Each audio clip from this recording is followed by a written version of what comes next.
बिस्मिल्लाहिर्रहमानिर्रहीम। नाज़रीन अस्सलाम वालेकुम, मैं हूँ इमरान वसीम। नाज़रीन, बड़ी अहम डेवलपमेंट्स हुई हैं, बड़ी अहम हैपनिंग्स हुई हैं जिनकी तफसीलात इस व्लॉग में आपके साथ हम शेयर करेंगे।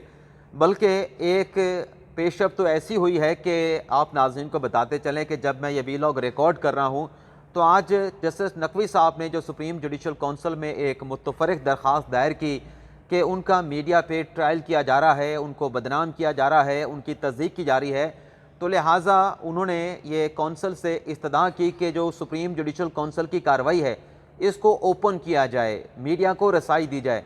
तो आज जब सुप्रीम जुडिशल कौंसिल का इजलास हुआ उसमें जस्टिस नकवी साहब की दरख्वास्त पर पूरी जो कौंसिल है जिसके 5 अरकान हैं, चीफ जस्टिस काजी फाजिसा हैं और जस्टिस इजाज़ुल एहसन हैं, जस्टिस सदात तारिक मसूद हैं, लाहौर हाई कोर्ट के चीफ जस्टिस हैं अमीर हुसैन भट्टी साहब, बलोचिस्तान हाई कोर्ट के चीफ जस्टिस हैं नईम अख्तर अफगान साहब, तो पाँचों अरकान जुडिशल कौंसिल के पाँचों अरकान ने मुतफ़िका तौर पर नकवी साहब की इस दरख्वास्त को एक्सेप्ट कर लिया है। और जब हम ये व्लॉग रिकॉर्ड कर रहे हैं तो अब से कुछ देर के बाद कमरा अदालत नंबर 1 में जुडिशल कौंसिल की ओपन समात का आगाज़ होने जा रहा है।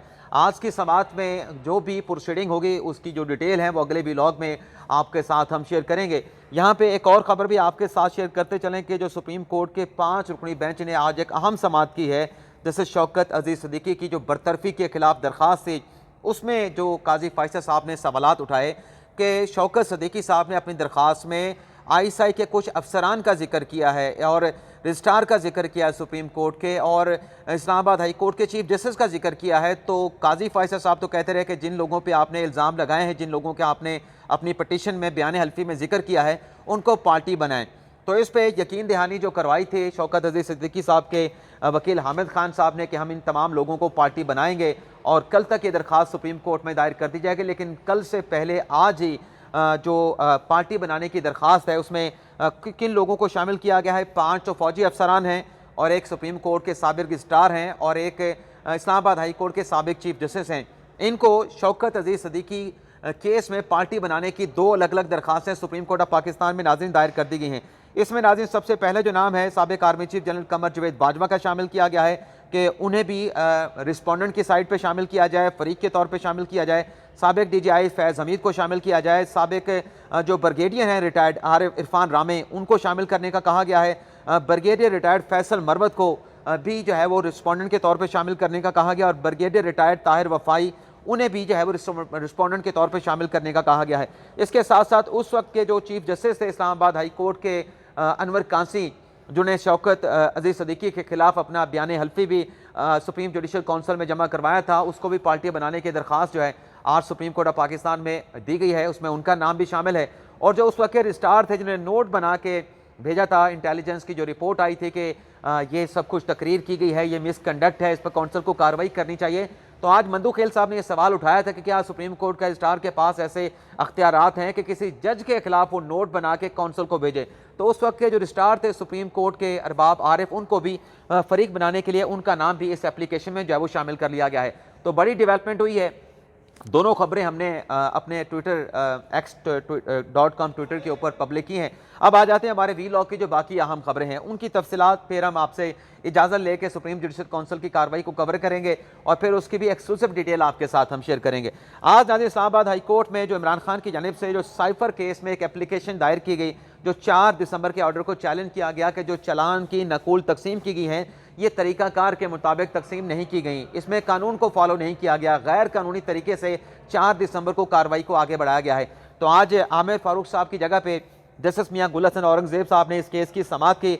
इमरान खान की तरफ से सिकंदर जुल्करनैन पेश हुए और जो इस्तदा थी सिकंदर जुल्करनैन के इमरान खान की तरफ से, उस इस्तदा को जस्टिस मियां गुल हसन औरंगजेब साहब ने मुस्तरद कर दिया है। अदालती कार्रवाई में इमरान खान साहब के वकील ने कहा कि जो चलान की कापियां तकसीम की गई वो दुरुस्त तरीके से प्रोसीजर को फॉलो करते हुए नहीं तकसीम की गई। हमने 4 दिसंबर के साइफर खुसूसी अदालत के ऑर्डर को चैलेंज किया है।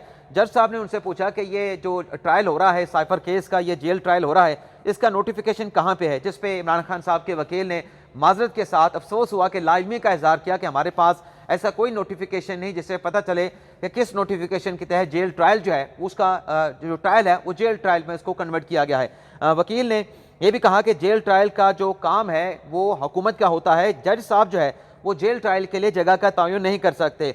इस पर जज साहब ने बाबर कराया इमरान खान साहब के वकील को जनाब सिकंदर जुल्करनैन साहब को मियां गुल हसन औरंगजेब साहब ने कहा कि ये अख्तियार हुकूमत का नहीं जज का अख्तियार होता है, ट्रायल कहाँ पे करना है, जेल में करना है, ये फैसला करने का अख्तियार जज का होता है।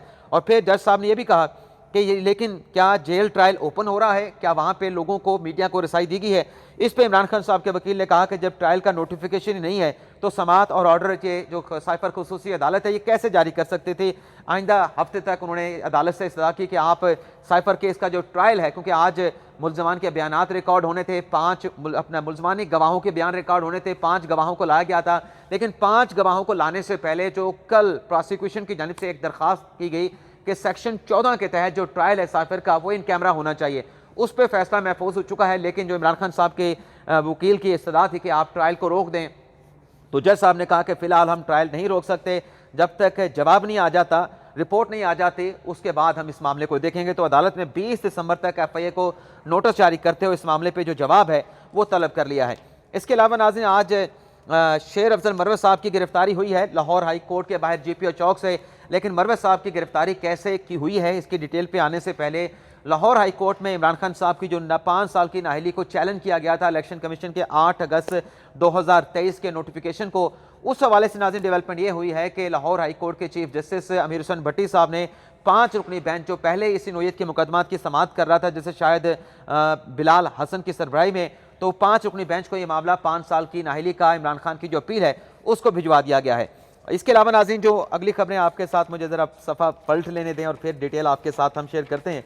मैं कोशिश कर रहा हूं कि जल्द से जल्द सारी डिटेल आपके साथ शेयर करके जो हाँ, अब नकवी साहब की जो दरख्वास्त है जो सुप्रीम कोर्ट में दायर की, जो मैंने अपने थंबनेल पे भी लिखा कि नकवी साहब ने यू टर्न लिया है। इससे पहले नाज़रीन जो चीज़ें सामने आई थी और जो ऑर्डर सामने आए थे उसके मुताबिक नकवी साहब ने जो कौंसल की कार्रवाई को मीडिया रिपोर्ट कर रहा था उसमें नकवी साहब के वकील ख्वाजा हारिस साहब ने कहा था कि चूँकि ये प्रिविलेज है कि जब तक जो जिस जज के खिलाफ कंप्लेंट है वो ना कहे तो ये रिपोर्टिंग नहीं हो सकती, ये मीडिया ट्रायल नहीं हो सकता, मीडिया को चीज़ें दी नहीं जा सकती। तो उस पर मैंने कहा था कि जो नकवी साहब का ट्रायल है, ख्वाजा हारिस साहब ने कहा था कि ये इन कैमरा होना चाहिए, अंदर की बात बाहर नहीं जानी चाहिए। लेकिन आज नकवी साहब ने यह दरख्वास्त सुप्रीम जुडिशल काउंसिल में दायर की है कि मैंने 2 दरखास्तें सुप्रीम कोर्ट में दायर की, जिसमें सुप्रीम जुडिशल काउंसिल की कार्रवाई को मैंने चैलेंज किया था और 15 दिसंबर को मेरी दरखास्तें समाअत के लिए मुकर्रर हैं और 15 दिसंबर की डेट आने के बाद मैंने 9 दिसंबर को सुप्रीम जुडिशल काउंसिल को दरखास्त दी थी कि मेरे खिलाफ काउंसिल की कार्रवाई को रोक दिया जाए।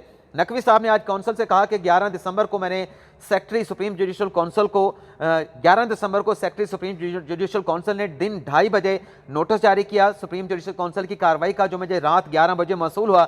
ये मेरे लिए बड़ा हैरानकुन था कि 15 दिसंबर की कार्रवाई से एक रोज़ पहले जो है जुडिशल काउंसिल का इजलास जो है वो बुला लिया गया है। नकवी साहब ने कहा कि 11 दिसंबर को मैंने नोटिस का जवाब काउंसिल के सेक्रेटरी को दिया, की सेक्रेटरी को दिया और मैंने उनसे कहा कि मेरी मुतफरक दरखास्तें ज़ेर इल्तवा हैं सुप्रीम जुडिशल काउंसिल के पास, तो उससे पहले आप कैसे प्रोसीडिंग कर सकती हैं। एक तो मेरी ये दरखास्त है कि जो बेंच बना है मेरे केस की समाअत के लिए 3 रुकनी, जिसको जस्टिस अमीनुद्दीन खान साहब हेड कर रहे हैं, वो बेंच दोबारा से तश्कील दिया जाए, मेरा उस बेंच पर एतराज़ है। और जो कार्रवाई है सुप्रीम जुडिशल काउंसिल की ये भी रोक दी जाए, इस हवाले से भी मेरी दरखास्त पेंडिंग पड़ी है। और जो काउंसिल है उसको भी दोबारा से रिकॉन्स्टिट्यूट किया जाए और जो मैंने डॉक्यूमेंट्स मांगे थे, जो मुतल्लिका दस्तावेजात मांगे थे, अभी तक मुझे वो भी फराहम नहीं की गई। इसमें नकवी साहब ने कहा कि क्योंकि इजलास इन कैमरा होता है और ये मुसलमा एक असूल है कि साफ शफाफ ट्रायल के लिए ओपन हियरिंग होनी चाहिए, मीडिया पे मेरे खिलाफ मुहिम चल रही है, मेरी तस्दीक की जा रही है, तो कार्रवाई पे जो मेरे एतराज़ात हैं तो आर्टिकल 4, 9, 10 से 14 और 25 के तहत जो है ये जो सुप्रीम जुडिशल काउंसिल की कार्रवाई है इसको ओपन किया जाए। तो ये आज उनकी दरख्वास्त थी जिसे काउंसिल ने एक्सेप्ट कर लिया। इससे पहले जो मैंने यू टर्न की बात लिखी वो ये था कि पहले जज साहब ने कहा था कि इन कैमरा ही होना चाहिए, आज जज साहब ने कहा कि नहीं ओपन होना चाहिए, क्योंकि बड़ी अच्छी बात है कि नकवी साहब ने दरख्वास्त दायर की और इसे काउंसिल ने मुतफिका तौर पर जो है एक्सेप्ट कर लिया है। शेर अफजल मरवत साहब आज लाहौर हाई कोर्ट बार में पहुंचे थे और वहाँ पे उन्होंने बार के इजलास से खिताब भी किया और वहाँ पे मुलाकातें भी की। लेकिन जब वहाँ से खिताब करके जाने लगे तो GPO चौक पे जो है पुलिस वालों ने रोक लिया शेर अफजल मरवत साहब को और मरवत साहब ने से पुलिस ने कहा कि आपके साथ बात करना चाहते हैं। तो साइड पे दोनों जा रहे थे, मरवत साहब और पुलिस के जो अफसरान थे वो साइड पे जा रहे थे बातचीत करने के लिए। लेकिन मरवत साहब भी जाहिर सी बात है कि पिछले कुछ अरसे से तमाम चीज़ों को वो देख रहे हैं, तो उन्होंने पहले भी भाग जाते हैं, आज भी इनकलाब के चले नारे अपनी जगह पे, लेकिन जब साइड पे जाने लगे तो मरवत साहब को पता था कि आज मुझे ये नहीं छोड़ेंगे, मुझे गिरफ्तार करेंगे। तो मरवत साहब ने पुलिस अफसरान से खुद को छुड़ा के वहाँ पे दौड़ लगा दी। तो गालिबन पुलिस की नफरी, पुलिस के अफसरान तैयार थे कि KPK में भी जब वो वहाँ पे इस तरह के उकसाने वाली, वरगलाने वाली तकरीरें करते रहे तो कैसे पुलिस से वो भाग जाते थे, फरार हो जाते थे। तो आज गालिबन पंजाब पुलिस जो है मुकम्मल तैयारी करके आई थी। जैसे ही मरवत साहब वहाँ पे भागे, उन्हें पुलिस ने दोबारा से दबोच लिया, एहलकारों ने, अफसरान ने, और उनको गिरफ्तार करके अब तक जो रिपोर्ट किया गया है कि नामालूम मकाम पर मुंतकिल कर दिया गया है और MPO के तहत उनको गिरफ्तार किया गया है। इसके साथ साथ नाज़रीन एक और गिरफ्तारी हुई है। साबिक MP हैं पाकिस्तान तहरीक-ए-इंसाफ के उमर तरमीन भट्ट साहब। 9 मई के वाक़े में आज ATC अदालत के बाहर इनको भी गिरफ्तार कर लिया गया है। सारा इनाम कत्ल केस का आज डिस्ट्रिक्ट एंड सेशन अदालत इस्लामाबाद ने फैसला सुना दिया है। मुलजिम शाह नवाज अमीर को सजाए मौत और 10 लाख का जुर्माना किया गया है। जज नासिर जावेद राना साहब ने फैसला सुनाया है। अब जो दीगर खबरें हैं वो भी आपके साथ हम शेयर कर लें नाज़रीन। जो सबसे अहम खबर है वो नाज़रीन ये है कि एक तो जो आज इंट्रा पार्टी इलेक्शन का मामला है पाकिस्तान तहरीक-ए-इंसाफ का, उसकी इलेक्शन कमीशन ऑफ पाकिस्तान में समाअत हुई। 5 रुकनी बेंच ने समाअत की है। PTI की तरफ से बैरिस्टर गोहर अली खान पेश हुए हैं और अली जफ़र साहब ने पाकिस्तान तहरीक-ए-इंसाफ की वहाँ पे नुमाइंदगी की है। जो शिकायत कुनंदगान थे जिनकी तरफ से ये चैलेंज किया गया पाकिस्तान तहरीक-ए-इंसाफ का इंट्रा पार्टी इलेक्शन, उनकी तरफ से कहा गया कि कितने वोट डाले गए इस इंट्रा पार्टी इलेक्शन में, कैसे वोटिंग सारा प्रोसेस मुकम्मल किया गया, किसी को कुछ मालूम नहीं। तो मेंबर पंजाब ने पूछा उन दरख्वास्त गुजारों से कि मुकाबला तो ये तो इलेक्शन बिला मुकाबला हुआ है, तो जब बिला मुकाबला सब लोग मुंतखब हुए हैं तो वोट कहाँ पड़ने थे।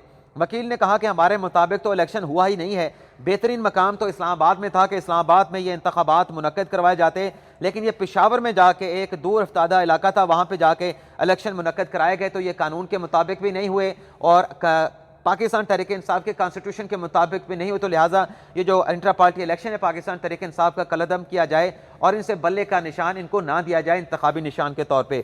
इसके बाद अकबर एस बाबर साहब ने भी दलाइल दिए। उन्होंने भी कहा कि PTI ने इंट्रा पार्टी इलेक्शन जो है वो साफ शफाफ नहीं करवा सके। वोटर फहरिस्तें भी इन्होंने तस्दीक शुदा तैयार नहीं की थी। अकबर एस बाबर के बाद बाकी नाज़रीन जितने भी पिटिशनर थे इंट्रा पार्टी इलेक्शन के खिलाफ, PTI के खिलाफ आए हुए थे, उन्होंने जो अपने बाकी जो इससे पहले वकला पहले दे चुके थे दलाइल, उनके दलाइल को अडॉप्ट कर लिया। इसके बाद बैरिस्टर अली जफ़र साहब ने दलाइल दिए। अली जफ़र साहब ने कहा कि इलेक्शन कमीशन ने हमारे जो कॉन्स्टिट्यूशन में तरमीम थे उनको एडमिट नहीं किया था। हमने तो अपने जो इलेक्शन करवाए हैं वो इलेक्शन एक्ट के मुताबिक और पार्टी के कॉन्स्टिट्यूशन के मुताबिक कराए हैं। पार्टी आइन के मुताबिक जब पैनल सामने आ जाता है तो उसमें वोट डालने की ज़रूरत बाकी नहीं रहती। इस पर मेंबर इलेक्शन कमीशन ने अली जफ़र साहब से पूछा कि क्या ये जो सारा इलेक्शन हुआ है जो आप जिक्र कर रहे हैं ये पार्टी आइन के मुताबिक करवाया गया है। तो अली जफ़र साहब ने जो पाकिस्तान तहरीक-ए-इंसाफ का जो कॉन्स्टिट्यूशन है उसके सेक्शन 5 का हवाला दिया। तो इसके बाद तमाम जो दरख्वास्त गुजार थे वो तो अपने दलाइल मुकम्मल कर चुके थे, लेकिन आज चूँकि समाअत भी कुछ ताख़ीर का शिकार हुई तो अली जफ़र साहब ने अपने दलाइल मुकम्मल नहीं किए। तो पीर के दिन तक जो है इस केस की समाअत को मुलतवी किया गया। और जब अदालती कार्रवाई का इख्तिताम हो रहा था तो चीफ इलेक्शन कमीशन ने शिकवा भी किया बैरिस्टर अली जफ़र साहब ने कि आपने हमारे तमाम रिटर्निंग अफसरान जो है हंसते हुए कहा कि आपने मुअत्तल करा दी हैं, जिस पर बैरिस्टर अली जफ़र साहब ने कहा कि मुझे नहीं पता इस बात का। इसके अलावा नाज़ी अलीमा खान साहबा जो कि साइबर केस की समाअत के हवाले से अडयाला जेल पहुंची हुई थी, उनकी तरफ से इस बात का ऐलान किया गया है कि इमरान खान को बचाने के लिए बरतानिया में उनके बेटे सलमान कासम और फैमिली के अरकान जो है वो केस करने जा रहे हैं। अफसोस है कि हमें आलमी अदालतों में जाना पड़ रहा है, लेकिन इमरान खान साहब को बचाना है और जो उन पर ऑफेंस लगाए गए हैं उसमें सजाए मौत है। और डोनाल्ड लू के खिलाफ अलीमा खान साहब ने कहा कि हम अमेरिका में केस करेंगे। जनरल बाजवा हुसैन हक्कानी अमेरिका के खिलाफ, वैसे जनरल बाजवा के खिलाफ अमेरिका में केस क्यों करना है? जनरल बाजवा के खिलाफ आप पाकिस्तान में भी कर सकते हैं, पहले पाकिस्तान में कर लें, बेशक अमेरिका में भी जाके जनरल बाजवा हुसैन हक्कानी अमेरिका के खिलाफ केस करें, लेकिन ये एक दावा है अलीमा खान साहबा का, इस पर अमल होता है नहीं होता, इसके लिए हम सबको इंतजार करना पड़ेगा। आपसे इजाज़त चाहता हूँ, जुडिशल काउंसिल की कार्रवाई को अगले वीलॉग में रिपोर्ट करेंगे। इजाज़त चाहते हैं नाज़रीन, अल्लाह हाफ़िज़।